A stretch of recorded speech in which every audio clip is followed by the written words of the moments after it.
So hello guys, welcome to our channel और welcome back to our channel. तो हम लोग अपना कंटिन्यू रखते हैं फार्मा टैलेंट हंट, जो हम लोग करा रहे हैं एक फार्मेसी पे क्विज कंपटीशन।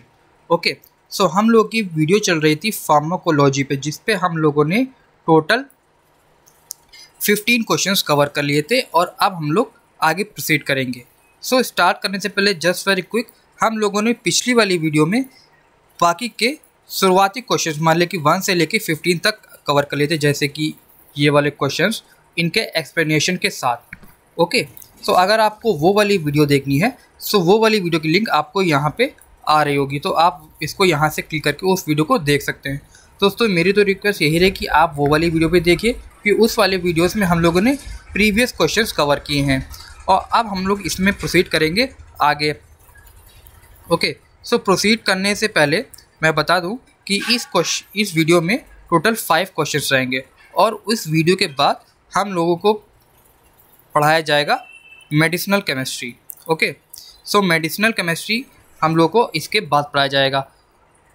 तो हम लोग शुरू करते हैं अपना 16th क्वेश्चन।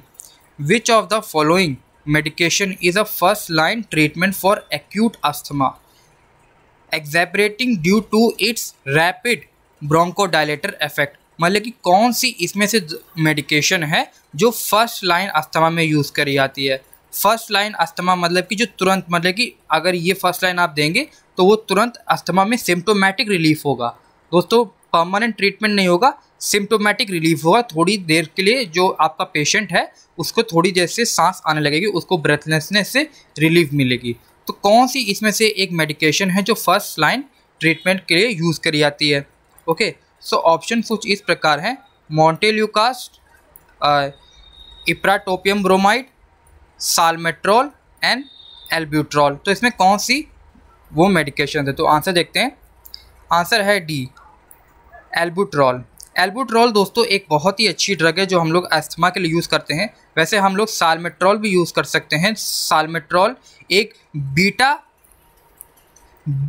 सिम्पैथोमाइमेटिक है, मतलब कि जो हमारा सिम्पैथोटिक नर्वस सिस्टम होता है इसको ये और स्टिमुलेट कर देती है और हमारे ब्रोंकाइस हैं वो एक्सपैंड हो जाती हैं। जो मोंटेल्यूकास्ट है ना दोस्तों, ये भी बहुत अच्छी ड्रग है। हम लोग इसको धीरे धीरे पढ़ेंगे।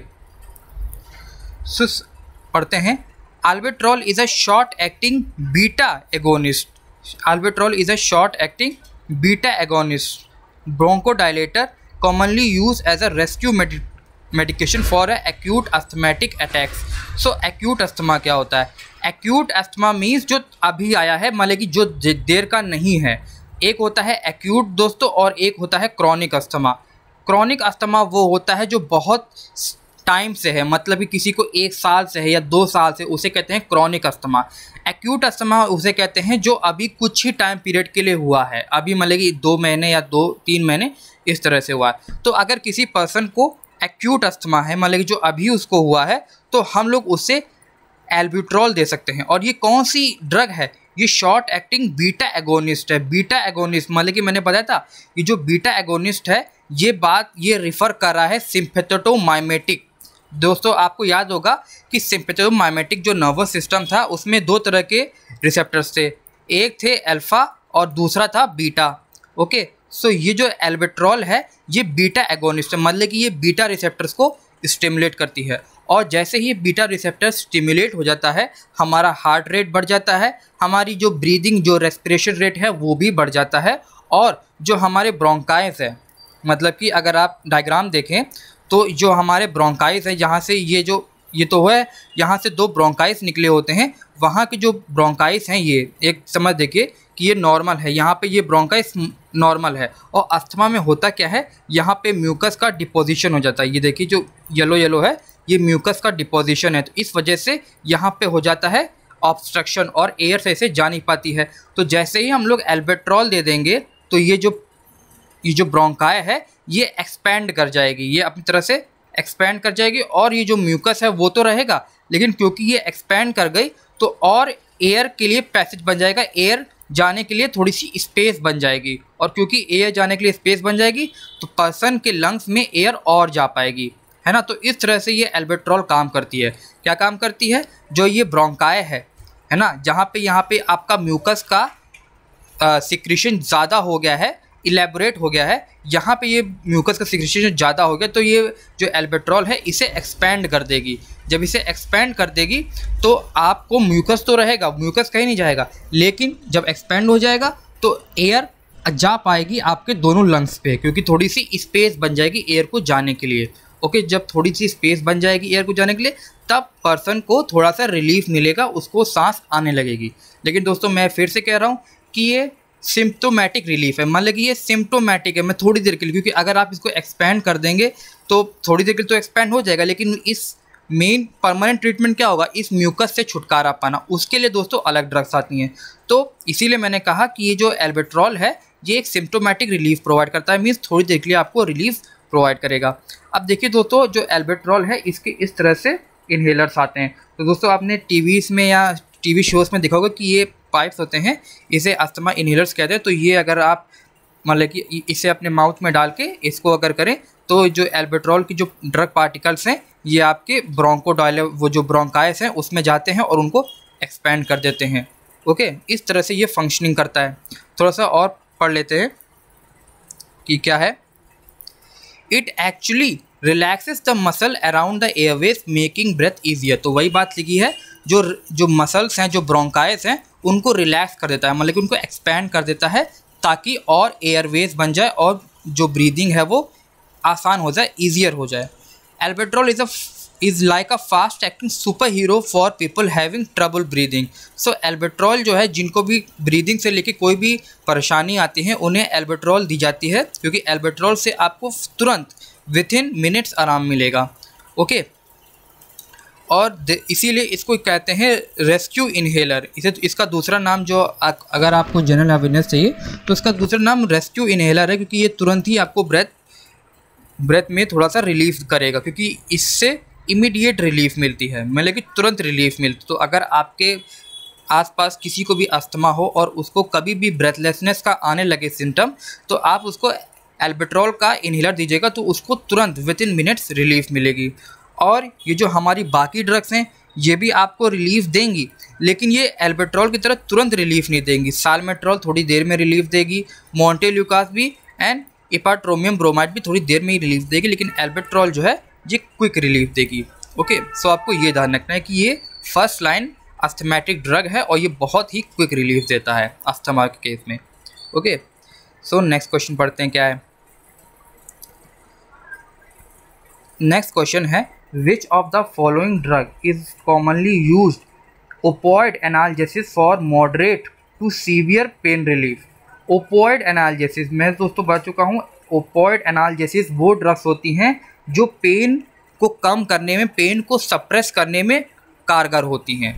अगर किसी भी पेशेंट को पेन हो रहा हो, ज़्यादा हो रहा हो, तो डॉक्टर्स क्या कहते हैं, उन्हें ओपॉइड एनाल्जेसिस देते हैं।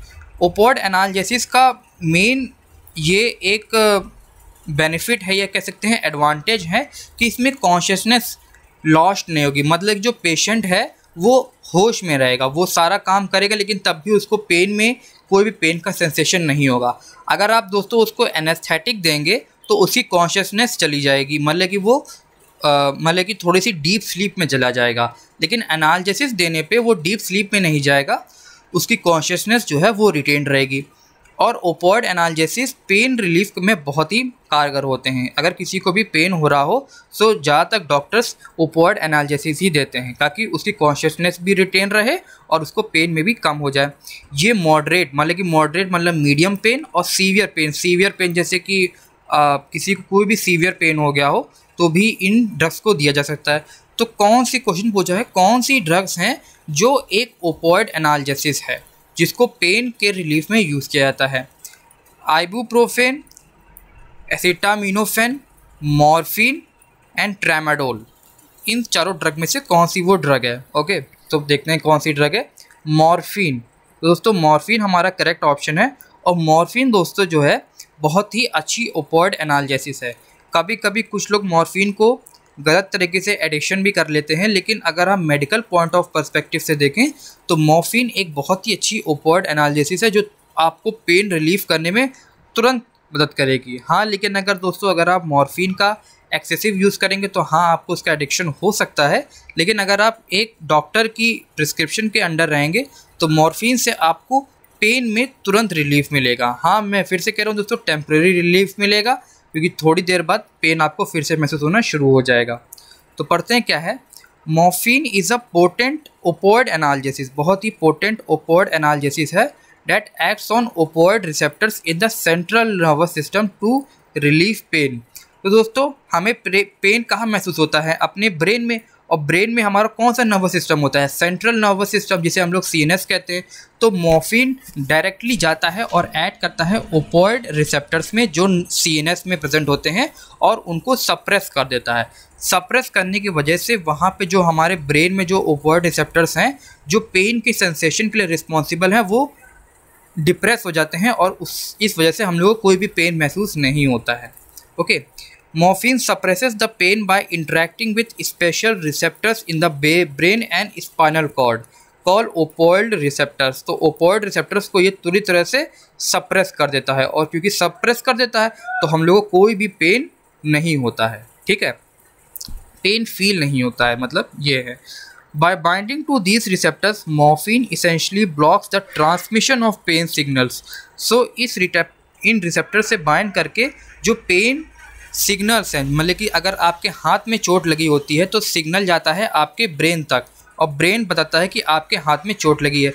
तो मॉर्फिन जो है इस सिग्नल को ही बंद कर देता है, ये सिग्नल ही नहीं जा पाएगा। जब सिग्नल ही नहीं जा पाएगा तो कोई भी आपको पेन फील होगा ही नहीं, है ना, और तुरंत आपको पेन में रिलीफ हो जाएगी। इस तरह से मॉर्फिन मदद करता है। तो मॉर्फिन एक बहुत ही अच्छा ओपोइड एनाल्जेसिस है, ये आपको ध्यान रखना है, और ये बहुत ही जल्दी मॉडरेट हो चाहे सीवियर हो, पेन में रिलीफ करेगा। ओके, नेक्स्ट पढ़ते हैं क्वेश्चन क्या है। Which of the following medication is a first line treatment for type 2 diabetes mellitus. Type 2 diabetes mellitus के लिए कौन सी जो ड्रग है वो यूज़ की जाती है? Due to its ability to decrease insulin resistance and improve glycaemic control. So diabetes mellitus में दोस्तों होता क्या है, सबसे पहले समझते हैं डायबिटीज़ में क्या होता है। डायबिटीज़ मतलब कि जो आपका ग्लूकोज लेवल है, वो बहुत ही हाई हो गया है, और इस हाई ग्लूकोज लेवल के वजह से आपको प्रॉब्लम्स आ रही हैं, है ना।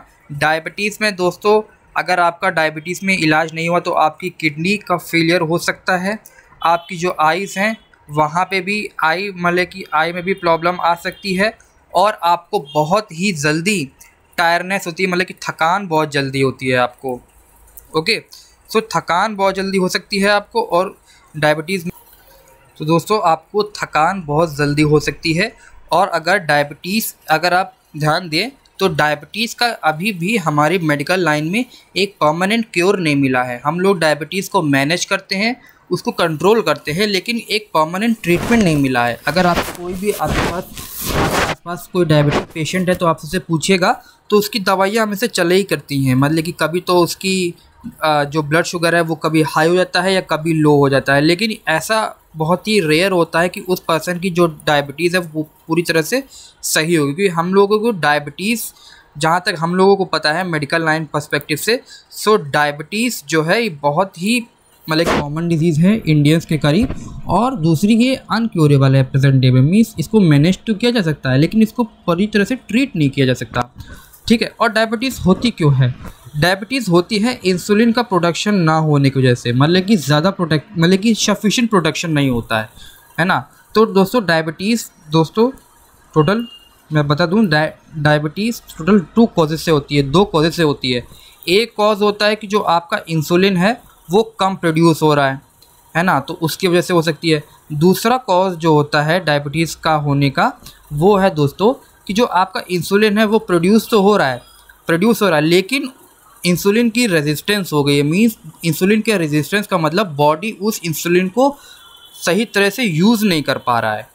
अगर आप सीधी बात में कहें तो इंसुलिन रेजिस्टेंस क्या होता है, बॉडी इस इंसुलिन को सही तरह से यूज़ नहीं कर पा रहा है, तो ब्लड शुगर लेवल डाउन जा नहीं रहा है। तो 2 कारण से होती है, या तो इंसुलिन बहुत ही कम रिलीज़ हो, या अगर इंसुलिन सफिशिएंटली रिलीज़ हो रहा है तो इंसुलिन को वो जो बॉडी है वो सही से प्रोसेस कर नहीं पाती, यूज़ नहीं कर पाती है ना। तो हम लोग बात कर रहे हैं यहाँ पे इंसुलिन रेजिस्टेंस की, कि इंसुलिन रेजिस्टेंस कौन सी जो ड्रग है वो डिक्रीज़ करता है, हम लोग उसकी बात कर रहे हैं। अभी हम लोगों को क्या है कि इंसुलिन हमारा रिलीज़ हो रहा है, बात इधर क्या हो रही है, इंसुलिन रेजिस्टेंस की, कि कौन सी ड्रग है जो इंसुलिन रेजिस्टेंस को कम करती है और ग्लाइसेमिक मतलब कि जो ग्लूकोज का लेवल है उसे कंट्रोल रखती है। तो ऑप्शन है 4, metformin, insulin glargine, glyburide and pioglitazone. Okay, तो देखते हैं आंसर क्या है अपना। आंसर है दोस्तों मेटफॉर्मिन, ए। तो मेटफॉर्मिन से दोस्तों हमारी जो ड्रग है वही है हमारी कारगर, जो हम लोगों को इंसुलिन रेजिस्टेंस को कम करेगी और ग्लाइसेमिक कंट्रोल को भी रेगुलेट करेगी। ठीक है, तो पढ़ते हैं इसका explanation. Metformin is widely prescribed as oral anti diabetic medication that works primarily by decreasing hepatic glucose production and increasing insulin sensitivity in the peripheral tissues। तो क्या करती है मेटफॉर्मिन, आपकी सबसे पहले जो हिपैटिक ग्लूकोज प्रोडक्शन है, मतलब कि आपके बॉडी में जो ग्लूकोज का प्रोडक्शन बहुत हाई हो गया है, इस ग्लूकोज के प्रोडक्शन को जो हाई है इससे सबसे पहले तो ये तो कम करेगी, ग्लूकोज का प्रोडक्शन कम होगा। दूसरी बात क्या है कि जो इंसुलिन सेंसिटिविटी है, जो इंसुलिन सेंसिटिविटी है इसको हाई करेगी, ताकि जो हमारी बॉडी है वो इंसुलिन को रिस्पॉन्ड कर पाए। तो दो काम करेगी ये, एक तो ग्लूकोज का प्रोडक्शन बहुत ही कम कर देगी और दूसरा ये जो इंसुलिन सेंसिटिविटी है इसको बहुत ही हाई कर देगी, और इस तरह से आपका डायबिटीज़ मैनेज होगा, ट्रीट नहीं होगा, मैनेज होगा। सो सबसे पहला पॉइंट है डिक्रीज हिपैटिक ग्लूकोज प्रोडक्शन और दूसरा है इंक्रीज इंसुलिन सेंसिटिविटी। ये दोनों काम से आपका जो मेटफॉर्मिन है ये दोनों आपके डायबिटीज़ को मैनेज करेगा। ओके, तो ये था एक्सप्लेनेशन मेटफॉर्मिन का, कि मेटफॉर्मिन कैसी ड्रग होती है और किस तरह से काम करती है। ओके, 19th क्वेश्चन देखते हैं। Which of the following medication works by inhibiting the enzyme acetylcholinesterase thereby increasing the availability of acetylcholine in the neuromuscular junction। तो कौन सी मेडिकेशन है जो एसिटाइल कोलिनेस्ट्रेस को इनहिबिट करती है, एसिटाइल कोलिनेस्ट्रेस को इनहिबिट मतलब इसको ब्लॉक करती है और एसिटाइल कोलिन की प्रेजेंस को बढ़ाती है न्यूरोमस्कुलर जंक्शंस में। न्यूरोमस्कुलर मीन्स जहाँ पे न्यूरॉन्स और मसल्स जहाँ पे मीट करते हैं, तो ये जो स्पेस होती है यहाँ पे इसे कहते हैं न्यूरोमस्कुलर जंक्शन, और यहाँ पे एसिटाइल कोलिन वर्क करता है। तो कौन सी ऐसी ड्रग है जो एसिटाइल कोलिनेस्ट्रेस को इनहिबिट करती है, इसका जो वर्क है इसे नहीं करने देती है। तो ऑप्शन है मॉर्फिन, एट्रोपिन, नियोजेस्टामाइन, डायज़ाफाम। ओके, तो देखते हैं क्या है आंसर। नियोजेस्टामाइन, नियोजेस्टामाइन दोस्तों कैसे है, अब हम लोग इसका आंसर देखते हैं क्या है इसका explanation. Neostigmine is a medication that acts as a acetylcholinesterase inhibitor. तो ये नियोजेस्टामाइन जो है ये एसिटाइल कोलिनेस्ट्रेस इनहिबिटर है, मीन्स इसको पूरी तरह से इनहिबिट कर देती है, और क्योंकि ये इनहिबिट कर देती है तो एसिटाइल कोलिन का जो प्रोडक्शन है वो इंक्रीज़ हो जाता है। पर वही लिखा है acetylcholinesterase is an enzyme that breaks acetylcholine, a neurotransmitter involved in the muscle contraction. Inhibiting acetylcholine cholinesterase neogestamine increases the availability of acetylcholine in the neuromuscular junction. So अगर इसको inhibit हो गया तो acetylcholine का जो availability है neuromuscular junction में वो इंक्रीज़ हो जाएगा, मीन्स acetylcholine इंक्रीज़ हो जाएगा और न्यूरोमस्कुलर जंक्शन में ये और भी जा पाएगा और अपना मसल कॉन्ट्रैक्शन जो हो रहा है वो अच्छे से होगा। सो मसल कॉन्ट्रैक्शन के लिए हम लोगों को चाहिए एसिटाइल कोलिन चाहिए हम लोगों को मसल कॉन्ट्रैक्शन के लिए, ठीक है। और अगर मसल कॉन्ट्रैक्शन नहीं हो रहा तो हम लोग उसे एसिटाइल कोलिन देते हैं। अब एसिटाइल कोलिन का दुश्मन है ये एसिटाइलिन कोलिनेस्ट्रेस, ये इसको एंजाइम को ब्रेक डाउन कर देता है। तो जो अपना नियोजेस्टामाइन ड्रग है ये इसी को इनहिबिट कर देता है, उसे अपना काम नहीं करने देता है। ओके, तो पढ़ते हैं लास्ट क्वेश्चन।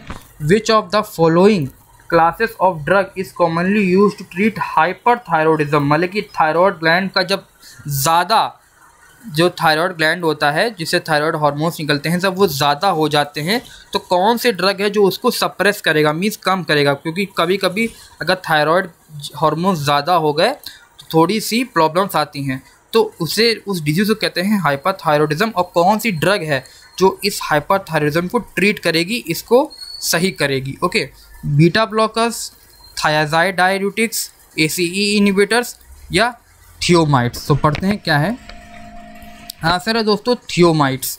ठीक है, ऑप्शन डी है अपना थियोमाइड्स। ठीक, thioamides such as propylthiouracil, propylthiouracil, PTU and methimazole are medication commonly use to treat hyperthyroidism. तो ये जो ड्रग्स हैं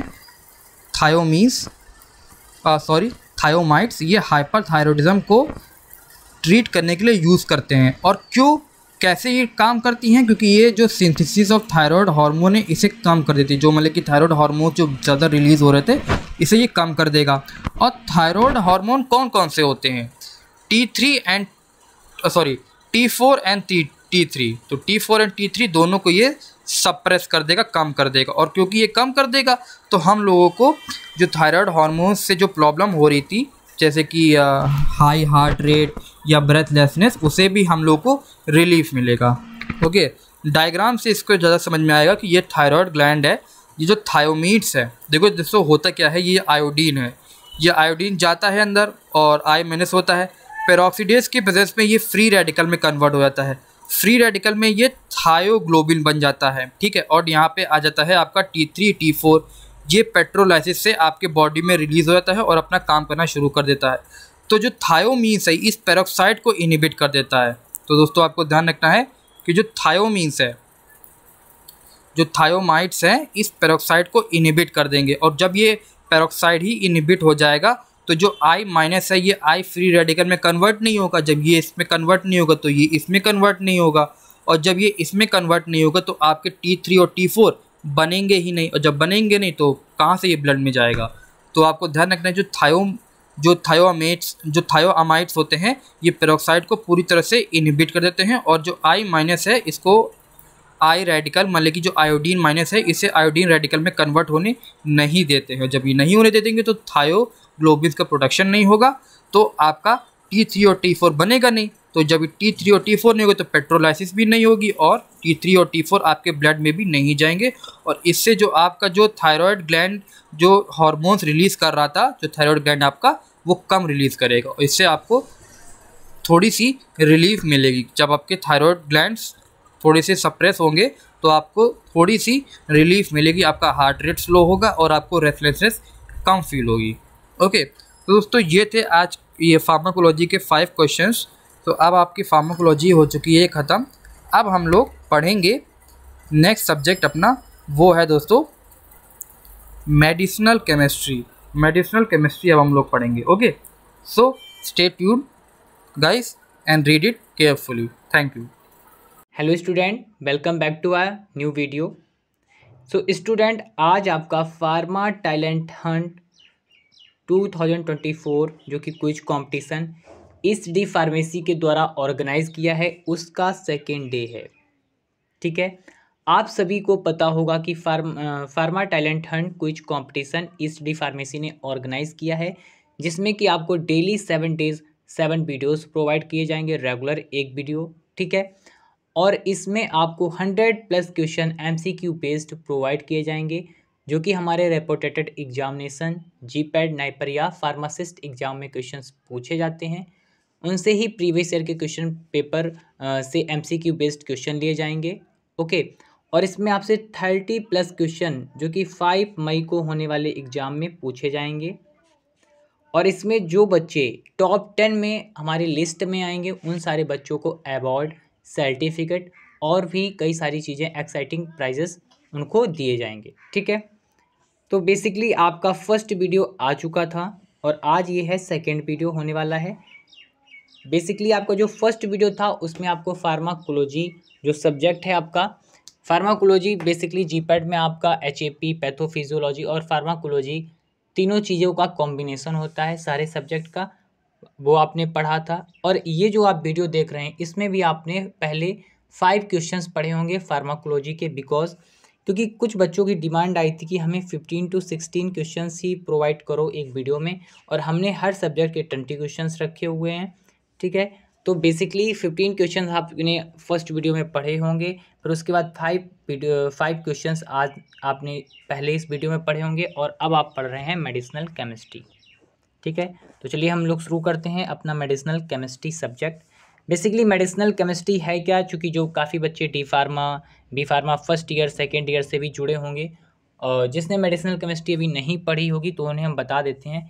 मेडिसिनल आपको समझ में आ रहा होगा, मेडिसिन से रिलेट करता है, और केमिस्ट्री तो केमिस्ट्री यानी जो केमिस्ट्री मेडिसिन में यूज हो रही है बेसिकली वो आपकी मेडिसिनल केमिस्ट्री कहलाती है। ठीक है, एक तरीके से शॉर्ट में हम लोगों ने समझा।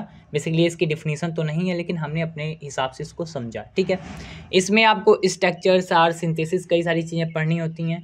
बेसिकली आप सार में पढ़ते हैं कि कोई भी ड्रग है, ठीक है, उसमें स्ट्रक्चर में मॉडिफाई करना, यानी मॉडिफाई करते हैं किसी ग्रुप को, है ना, बल्कि ग्रुप या कोई भी ग्रुप है उसको मॉडिफाई करेंगे अदर ग्रुप से, तो कई सारी ड्रग्स की एक्टिविटी बढ़ जाती है, पोटेंसी बढ़ जाती है, कई सारी चीज़ें ऐसी होती हैं। ठीक है, या आप रिमूव करते हैं, मॉडिफाई करते हैं तो उसकी एक्टिविटी कम हो जाती है। तो आप कोई भी जो ड्रग है उसकी एक तरीके से टॉक्सिसिटी जो है ना, या एक्टिविटी है, या कई सारी चीज़ों को आप रिसर्च के साथ मॉडिफाई कर सकते हैं मेडिसिनल केमिस्ट्री के थ्रू। ठीक है, तो ये सारी चीज़ें आप इसमें पढ़ते हैं।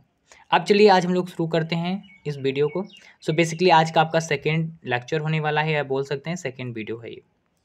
इसमें आपका जो फर्स्ट क्वेश्चन होने वाला है इससे, that is which of the following statement about drug metabolism is false, यानी ड्रग मेटाबॉलिज्म का कौन सा ऐसा स्टेटमेंट है इसमें जो कि फॉल्स है। सो सबसे पहले तो स्टेटमेंट पढ़ते हैं। सो इसमें जो आपका फर्स्ट ऑप्शन है that is a, phase 1 metabolism involve the additional of functional group to the drug molecules. Okay, and the second one is phase 2 metabolism involve conjugation reactions such as glucuronidation and sulfidation. Okay, then third, cytochrome P450 enzyme are primarily involved in phase 2 metabolism. And the D option जो आपका है, drug metabolism can lead to the formation of active metabolism. Okay, सो इसमें जो आपका correct option है, या बोल सकते हैं जो सही ऑप्शन है, वो आपका सी है। वाई? क्योंकि जो आपका साइटोक्रोम P450 इंजाइम है primary involve in first phase metabolism reaction में इन्वॉल्व होता है, लेकिन यहाँ पे ये क्या बोल रहा है सी पॉइंट में, ये आपका स्टेटमेंट बेसिकली रॉन्ग है, इसलिए ये आपका करेक्ट ऑप्शन है। क्यों? क्योंकि इसमें आपका बोल रहा है कि जो ये इंजाइम है P450 इंजाइम, ठीक है, साइटोक्रोम P450 इंजाइम जो है वो आपका इसमें बोल रहा है कि सेकेंड फेज मेटाबॉलिज्म रिएक्शन में इन्वॉल्व होता है, लेकिन ऐसा नहीं होता है, ये आपका इन्वॉल्व होता है फेज 1 रिएक्शंस में। ठीक है, where they catalyse reaction such as oxidation, reduction and hydrolysis to introduce the unmarked functional group on the drug molecule. phase 2 जो आपकी phase 2 मेटाबॉलिज्म होती है वो क्या होती है, on the other hand involve conjugation reaction and catalyzed by enzymes such as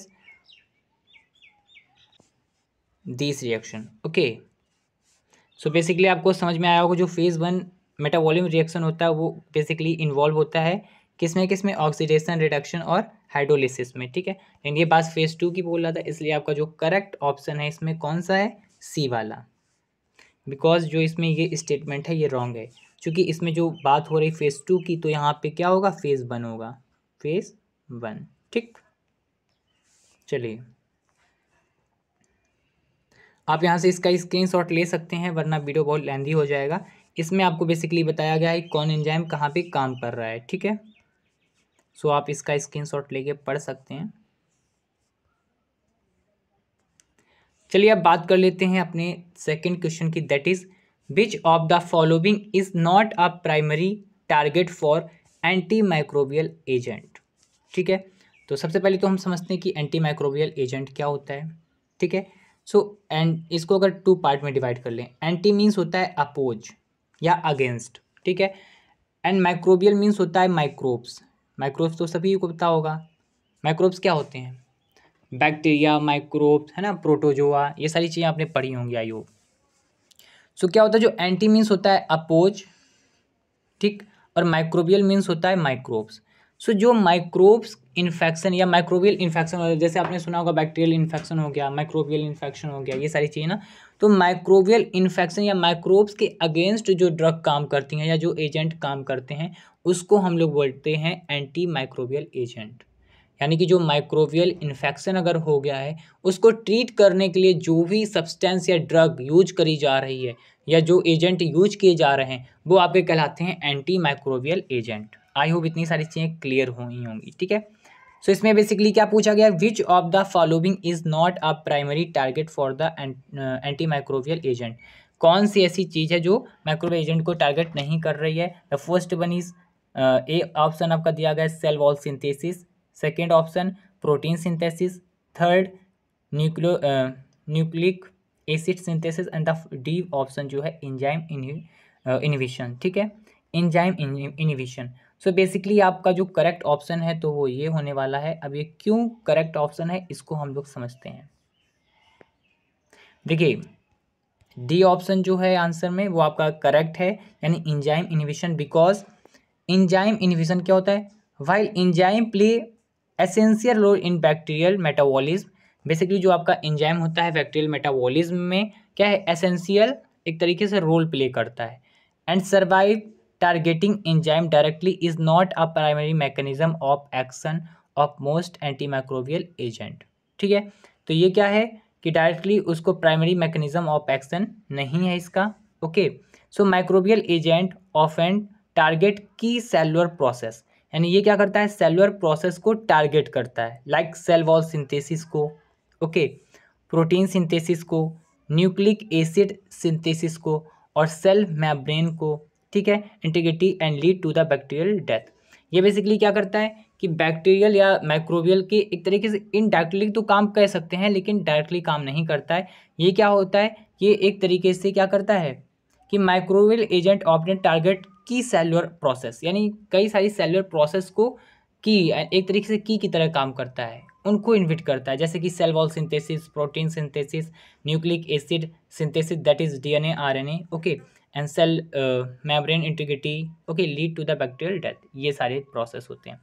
अब इसके एक स्ट्रक्चर को हम लोग समझते हैं। ये है बेसिकली आपका एंटीबायोटिक का मोड ऑफ एक्शन है। जैसे कि सेल वॉल सिंथेसिस की अगर बात करते हैं तो बीटा लैक्टमेज है ना, ये सारे जो हैं, और फोर्सोमाइसिन एंड बेसिट्रासाइन, ये सारी चीज़ें हैं, ये आपकी सेल वॉल सिंथेसिस को, ये है जो आपकी सेल वॉल, इसको क्या करते हैं, इनहिबिट करते हैं या इनहिबिशन करते हैं इसका, ठीक है, okay. And cell membrane synthesis disturbances जो होता है लाइपोपेप्टाइडेज के थ्रू होता है, ओके। एंड अगर हम बात करते हैं जैसे कि क्या होता है,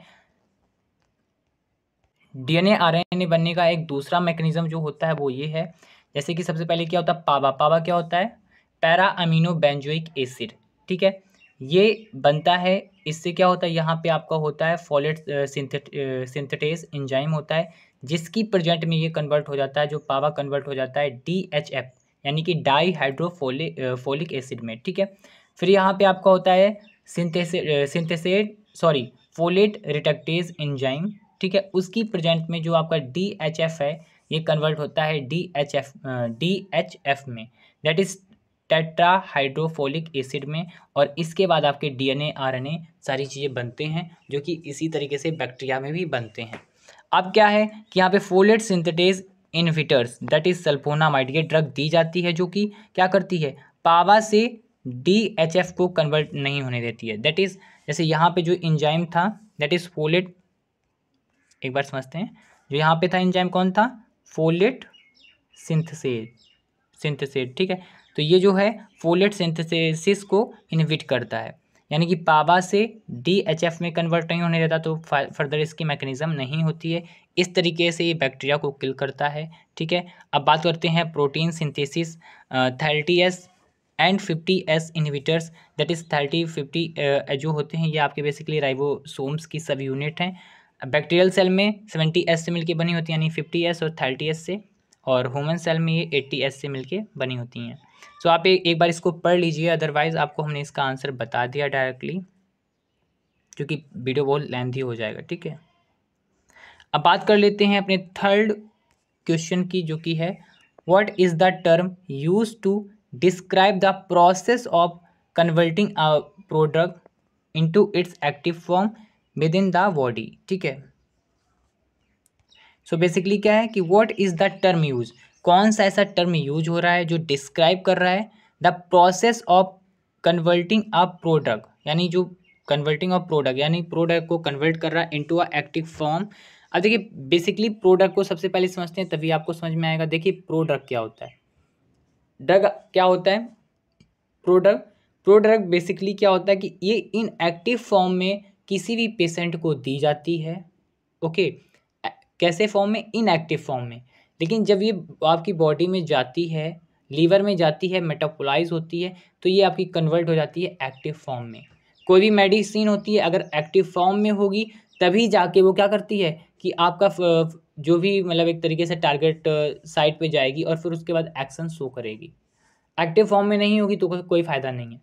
लेकिन जैसे कि HCl है, लाइक HCl, आपने HCl लिया, ठीक है, ये किस कैसे फॉर्म में है, इनएक्टिव में, लेकिन H+Cl- में ये कन्वर्ट हुआ तो ये आपका एक्टिव फॉर्म हो गया ना।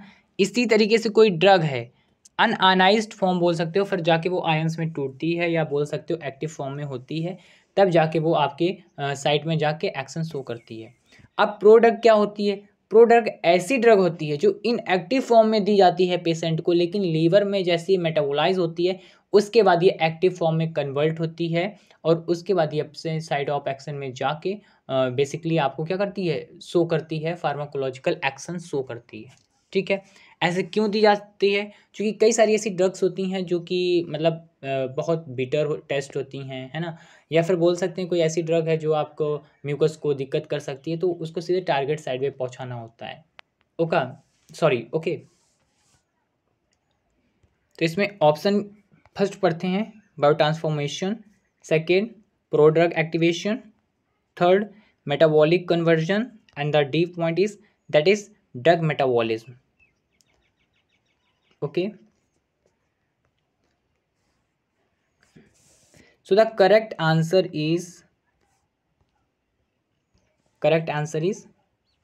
prodrug activation, the term used to describe the process of converting a prodrug into a active form within the body, prodrug activation। so देखिए प्रोडक्ट एक्टिवेशन क्या है, जो कि एक तरीके से एक्टिवेट करता है प्रोडक्ट को एक्टिव फॉर्म में कन्वर्जन के लिए। ओके, यानी इनएक्टिव फॉर्म से जो एक्टिवेशन फॉर्म में लाने के लिए बेसिकली टर्म यूज हो रहा है, that is product activation. Okay, और ये सारी चीज़ें आपको पढ़ लेना है खुद से, आप स्क्रीनशॉट ले लीजिए।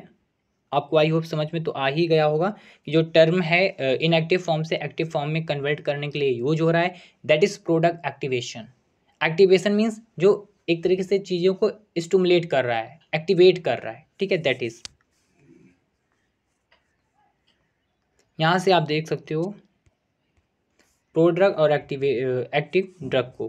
देखिए प्रोडक्ट क्या है, यहाँ से इन्होंने ये ड्रग ली है जो कि प्रोडक्ट फॉर्म में है, ये यहाँ पे देख रहे हो पूरा आराम से कैसी गई है, drug is in active form before metabolism, और यहाँ जैसे ही ये मेटाबोलाइज हो रही है तो ये देखिए एक्टिव फॉर्म में कन्वर्ट हो रही है और साइट ऑफ एक्शन में जाके अपना थेरापॉटिक एक्शन शो कर रही है। बट यहाँ पे क्या हो रहा है, एक्टिव ड्रग में ये ड्रग ले रहे हैं, ये यहीं से ही एब्जॉर्प्शन का फेज चालू कर रही है, एक्टिव फॉर्म में है तो ये आप अपना अच्छे से एब्जॉर्प्शन शो कर रही है। ठीक है, इन प्रोडक्ट में ऐसा नहीं होता है। बेसिकली प्रोडक्ट के कई सारे एडवांटेज हैं, हो सकता है कि म्यूकस में जो मतलब दिक्कत प्रोवाइड कर रहे हो तो उनको थोड़ा सा मास्क करने के लिए, और टेस्ट अगर अच्छा नहीं है, विटेड टेस्ट है, तो उसको मास्क करने के लिए, इन सारी चीज़ों के लिए बेसिकली आप प्रोडक्ट बना सकते हैं। फोर्थ क्वेश्चन आ जाता है आपका, फोर्थ क्वेश्चन होने वाला है, which of the following statement about pharmacokinetics is true, कौन सा फार्माकोकाइनेटिक स्टेटमेंट क्या है, ट्रू है।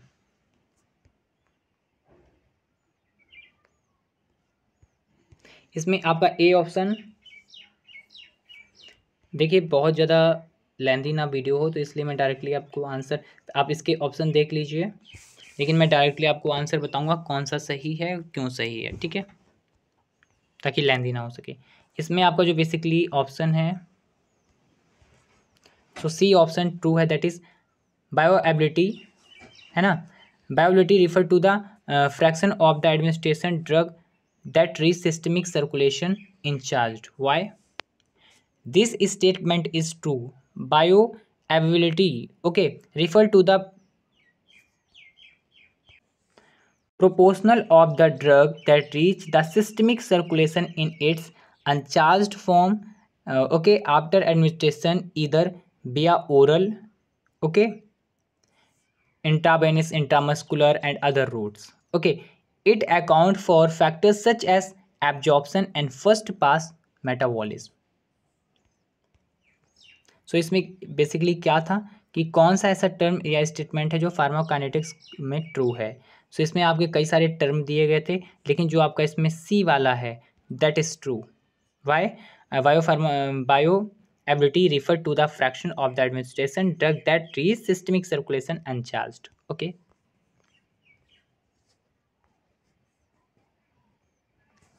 अब अपनी बात कर लेते हैं फिफ्थ क्वेश्चन की. This one, Which of the following drug is not classified as a beta blocker? कौन सी ऐसी फॉलोइंग ड्रग है जो कि क्लासिफाइड नहीं है बीटा ब्लॉकर में. ठीक है,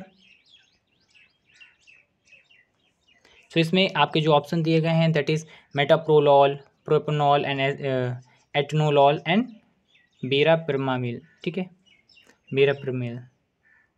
सो इसमें बेसिकली क्या है, जो आपका ऑप्शन डी है that is correct. That is verapamil. Okay, verapamil, this one. Why? Because beta blocker are class of the medicine commonly used to treat conditions such as hypertension, high blood pressure, यानी कि high blood pressure में आपको beta blocker दी जाती है. Angina में दी जाती है that is chest pain, यानी आपके लेफ्ट साइड में चेस्ट पेन होता है एंजाइना, उसमें दी जाती है. एंड सर्टेन कार्डिक अरिथमिया है ना, इरेगुलर हार्ट. देखिए अरिथमिया क्या होता है, इरेगुलर हार्ट रिदम. ठीक है, उसमें यूज करने के लिए दी जाती है, इसके ट्रीटमेंट के लिए दी जाती है. Okay, they work by blocking the effect of adrenaline that is epinephrine. Okay, and other stress hormone on the beta adrenergic receptor in the body. जो आपके बीटा एडर्नर्जिक रिसेप्टर्स हैं जो कि हार्मोन को एक तरीके से स्ट्रेस हार्मोन्स को बिल्डअप कर रहे हैं, तो उनको एक तरीके से ब्लॉक करने के लिए दी जाती है. अब उसी के जगह पे अगर आप बात करते हैं बीराप्रोमिल का, तो इसका जो यूज होता है इज़ नॉट बीटा ब्लॉकर. इसका यूज बीटा ब्लॉकर के ऐसा नहीं होता है. जो ये आपकी होती है वो ब्लैक ब्लॉकिंग करती है किसकी, कैल्शियम चैनल की. ओके, कार्डिक स्मूथ मसल में आपकी बेसिकली ये क्या करती है, वर्क करती है. अब बात कर लेते हैं अपने 6 क्वेश्चन की. काफ़ी वीडियो लेंथी हो रहा है, जल्दी जल्दी पढ़ना होगा हमें. Which of the following drug classes is commonly use to treat hypertension by inhibit the renin angiotensin aldosterone system, that is RAS system. Okay, so the first option is ACE inhibitor, second one is beta blocker, third one is calcium channel blocker, and the D one is diuretic. So the correct option is that is A1. Sorry, the correct answer is A option, that is ACE inhibitor, that is angiotensin converting enzyme.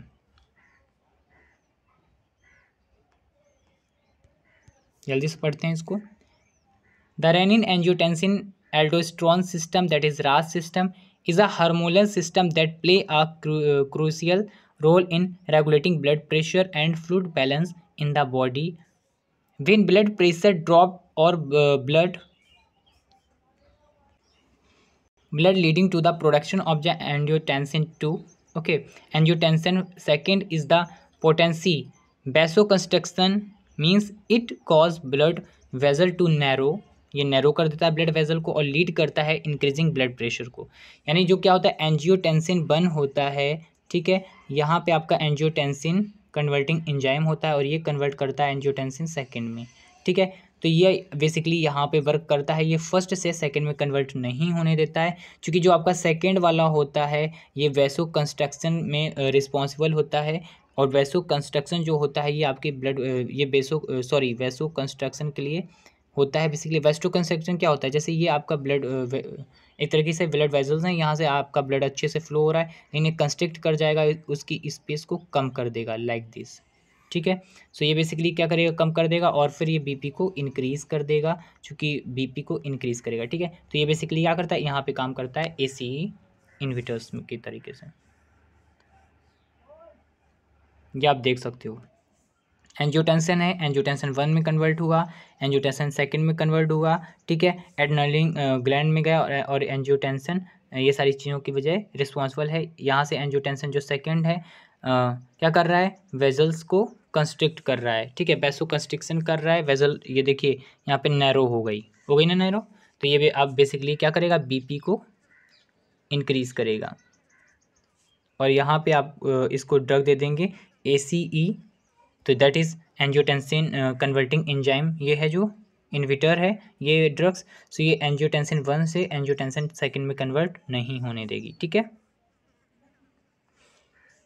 अब बात कर लेते हैं अपने next question, that is 7th 1, which of the following drug is a selective serotonin reuptake inhibitors SSRI, okay, commonly used in the treatment of the depression and anxiety disorders। कौन सी ऐसी drug use होती है basically? So these are the drug, option first, second, third, fourth, there are 4 option, so the correct option is A, okay, fluoxetine। Why this one is correct, so I will discuss it. First one is fluoxetine. Fluoxetine is needed a selective serotonin uptake inhibitor, that is SSRI, and it commonly used to in the treatment of depression, anxiety, and this type of disorder. Okay, and how can it work? So I will also discuss. And the other mood disorder, जो mood disorder होते हैं basically आपका stress वगैरह के लिए use होते हैं। ठीक है, तो इसमें क्या है कि ये मूड को चेंज करते हैं, दैट इज़ ये वर्क करता है inhibiting the Uptake of serotonin, serotonin के अपटेक को रोकता है, न्यूरोट्रांसमीटर्स को, okay, in your brain, and help करता है, इंक्रीज करता है सेरोटोनिन के लेवल को और इम्प्रूव करता है आपके मूड को।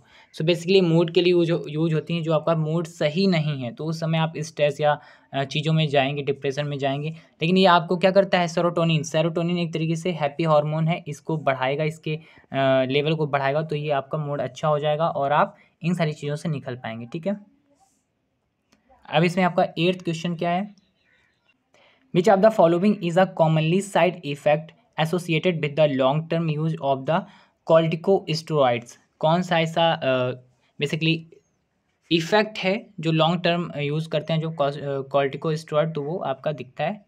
तो इसमें बेसिकली आपके ऑप्शन दिए गए हैं, that the first one is hypotension, second one is hypocalcemia, okay, hyperglycemia, okay, then hypothyroidism, okay. सो इसमें जो आपका करेक्ट ऑप्शन है that is C option, and that is hyperglycemia. Why it is correct, so I will discuss it. This one is correct because hyperglycemia refer to the high blood sugar level।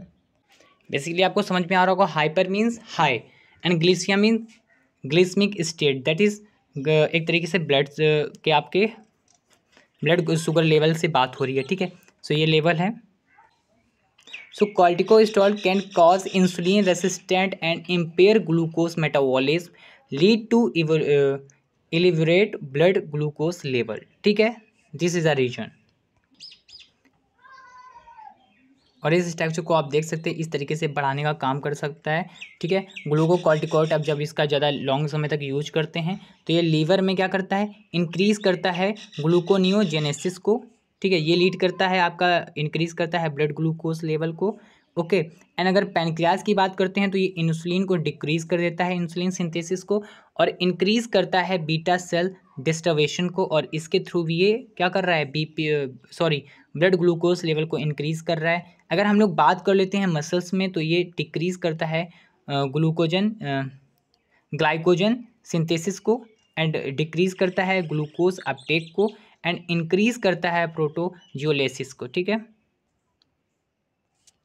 Proteolysis को। ठीक है, और इस तरीके से ये क्या करता है, इंक्रीज़ करता है ब्लड ग्लूकोज लेवल को। एंड अगर बात करते हैं फैट की तो इंक्रीज करता है लाइपोलिसिस को, ठीक है, डिक्रीज करता है फैट एक्युमुलेशन इन पेरिफेरल स्टोर्स को, और ये इस तरीके से भी इसको इंक्रीज कर रहा है। तो ये सारे कई सारे रीजन्स हैं। अब अगर बात कर लेते हैं अपने 9th क्वेश्चन की, that one, which of the following drug is a proton pump inhibitor commonly used in the treatment of gastrointestinal reflux disease, that is GERD disease, and peptic ulcer। Peptic ulcer में basically सोर हो जाते हैं, छाले हो जाते हैं, ठीक है। सो इसमें कई इसके ऑप्शन दिए गए हैं। The first one is omeprazole, then ranitidine, then misoprostol, ठीक है। थर्ड क्या है? Misoprostol, and then sucralfate, okay. सो इसमें जो ऑप्शन आपका करेक्ट है that one is this one, that is omeprazole. Why?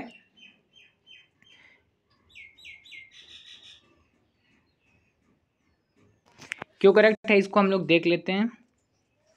सो इसमें क्या है कि जो प्रोटॉन पंप इनहिबिटर है, that are class of the medicine commonly use to treat gastrointestinal reflux disease को ये ट्रीट करता है और पेप्टिक अल्सर को ट्रीट करता है, ठीक है। ये क्या करता है, जो प्रोटॉन पंप इनहिबिटर है ये वर्क करता है irreversibly inhibitors the proton pump, that is H+K+ ATPase pump जो होता है, ठीक है, उसमें बेसिकली काम कर रहा है in the gastric parietal cells, ठीक है। और ये रिड्यूस करता है production of the stomach acid, that is जो आपका एससीएल बनना है। अगर बात करते हैं omeprazole is needed a proton pump inhibitors and one of the most commonly prescribed medicine for the treatment of GERD गैस्ट्रोटाइनल, ये आपकी जो रिफ्लक्स डिजीज होती है उसकी बात हो रही है, एंड पेप्टिक अल्सर, ठीक है। And it effectively reduce gastric acid secretion by inhibiting the proton pump in the stomach lining, ठीक। सो हमारा जो नेक्स्ट क्वेश्चन है that is this one, which of the following antibiotics inhibit bacterial protein synthesis by binding to the 30S ribosomal subunit. So इसमें जो आपको options हैं that one is A option erythromycin, then gentamicin, then ciprofloxacin and vancomycin. So the correct option is B, gentamicin. Why it will correct and how can it work? Firstly, we'll discuss it. Okay. So this one is correct. That is B option, gentamicin. Gentamicin is a aminoglycosidal, ठीक है, aminoglycosidal antibiotic that work by the inhibit bacterial protein synthesis, ठीक है। ये क्या करता है, bacterial protein synthesis को inhibit करके बेसिकली आपको बैक्टीरियल के इन्फेक्शन या एंटीबायोटिक की तरह काम करता है, ठीक है। ये सारी चीज़ें, आपका वीडियो बहुत ना लेंथी हो जाए इसलिए मैं जल्दी से आपको समझा रहा हूँ। इसमें क्या है कि अगर आप बैक्टीरियल की बात करते हैं तो 70S सब यूनिट होती है राइबोसोमल, अगर आप ह्यूमन की बात करते हैं तो 80 सब यूनिट होती है राइबोसोमल। सो बेसिकली यहाँ पे हमारी 70 काम कर रही है, ओके। अब इसको हम समझ लेते हैं। इसको आप देख सकते हो, आपका राइबोसोमल सब यूनिट है 50S की और ये 30S की, ठीक है। तो जेंटामाइसिन जो है बेसिकली आपका यहाँ पे काम कर रहा है 30S पे। ये क्या कर रहा है, ब्लॉक कर रहा है ना, ब्लॉक कर रहा है किसको, कोडन एंटीकोडोन में जो आपका ये कोडोन है, ये एंटीकोडोन यहाँ पे होता है। तो कोडोन एंटीकोडोन जब मिलते हैं तो ये एक तरीके से पॉलीपेप्टाइड चेन को फॉर्मेशन करते हैं और ऐसे करके ये प्रोटीन सिंथेसिस मतलब करते हैं और बैक्टीरिया ग्रो करता है, ठीक है। अब यहाँ पे 30S में इन्विशन कर रही है और ये इन सब सारी चीज़ों को मैकेनिज्म को रोक रही, इस तरीके से ये बैक्टीरिया को किल कर रही है, ठीक है। अब नेक्स्ट जो हमारा है 11th, which of the following is not a mechanism of action of non steroidal anti inflammatory drug, that is NSAIDs, okay. सो इसमें अगर हम बात करते हैं तो ऑप्शन सी आपका करेक्ट है, आप ऑप्शन देख सकते हैं। फर्स्ट ऑप्शन जो है that is inhibition of the cyclo oxygenase enzyme. B option है inhibition of prostaglandin synthesis, then activation of opioid receptor, then inhibition of inflammation, ठीक है। सो इसमें आपका ऑप्शन सी करेक्ट है, that is activation of opioid receptor is the correct answer. Why? Because NSAIDs are the class of the medicine commonly used to reduce pain, inflammation and fevers, okay, fever। अब बात कर लेते हैं अपने 12 number question की। तो which of the following antibiotic inhibits bacterial cell synthesis, okay, by binding to penicillinase binding proteins. So इसमें ये आपके ऑप्शन दिए गए हैं। ए ऑप्शन है ciprofloxacin, then vancomycin, then erythromycin and amoxicillin. So the correct answer is amoxicillin. Option D is correct, amoxicillin. How can it work? So it work by inhibiting bacterial cell wall synthesis, a crucial process of the bacterial survival to the reproduction. Okay, so इसको ये क्या करता है, क्या करता है basically, इसको target करता है। एंड जो एमोक्सिसिलिन होती है वो आपकी बीटा लैक्टमेस एंटीबायोटिक होती है, ये आपको जरूर याद रखना है। अगर बात कर लेते हैं 13 नंबर क्वेश्चन की, तो which of the following drug is a commonly use anticoagulant that inhibit the vitamin, okay, K epoxide, ठीक है, reductase that way preventing the synthesis of the vitamin K dependent clotting factor. Okay, सो इसमें जो आपका option है first है warfarin, then clopidogrel, then aspirin and rivaroxaban, ठीक है। So इसमें जो आपका करेक्ट ऑप्शन है that is warfarin. Correct option is warfarin. Why it will correct? So I will discuss it. Warfarin is a oral anticoagulant that work the inhibiting enzyme vitamin K epoxide reductase. Okay, ये इसके mechanism को आप देख सकते हैं। जैसे कि जो आपका वारफरिन है ये आपका टारगेट कर रहा है विटामिन के ऑक्साइड रिडक्टेज को, ओके, इसको इनहिबिट कर रहा है, तो ये आपकी फर्दर मैकेनिज्म नहीं हो पा रही है। 14 क्वेश्चन को अगर हम बात करते हैं, that is which of the following is not a factor affecting drug absorption throughout the gastrointestinal tract. Okay, so ये आपकी ऑप्शन दिए गए हैं। Option first gastric empty rate, then pH of the GI fluid, then presence of the food in the stomach, then molecular weight of the drug. so इसमें correct option है molecular weight of the drug, that is D option. molecular weight, यहाँ से हम बात करते हैं molecular weight of the drug primarily influencing the disturbance of the metabolism rather than absorption. Okay, metabolism को करता है ना कि एब्जॉर्प्शन को, ठीक है। देन हमारा लास्ट जो क्वेश्चन बचता है that is 15(1). Which of the following is a mechanism of action of angiotensin converting enzyme that is ACE inhibitor in the treatment of the hypertension. So इसमें आपका जो ऑप्शन ए है that is inhibition of the angiotensin second, यानी second receptor, then inhibition of the angiosteroid synthesis, aldosterone synthesis, then inhibition of angiotensin converting enzyme, then activation of beta adrenergic receptor. So correct option is 15, inhibition of the angiotensin converting enzyme. Okay, how can it work? So they work by inhibiting the activation of angiotensin converting enzyme, which will play key role in the renin angiotensin aldosterone system, that is RAS system. Okay, as a result blood pressure decrease and workload on the heart reduce. Okay, so this is a mechanism, and this is a your note, that is remaining 5 questions जो हैं आपको medicinal chemistry will be discussed in the next video, that is video 3rd, means आपको हमने 15 questions provide करे हैं। इसके जो बचे हुए 5 क्वेश्चंस हैं आपको वीडियो 3rd में मिलेंगे, तो आपको वीडियो 3rd जाके देखनी है कल, ठीक है। तो अभी तक के लिए आपको थैंक यू, और इसी तरीके से आप हमसे जुड़े रहिए और 7 डेज प्रिपरेशन करिए, सही आंसर लिखिए, और ऐसे 30 क्वेश्चन देके आप टॉप 10 की लिस्ट में अपना नाम लाइए और हमसे मिलिए, ठीक है। Thank for watching this video.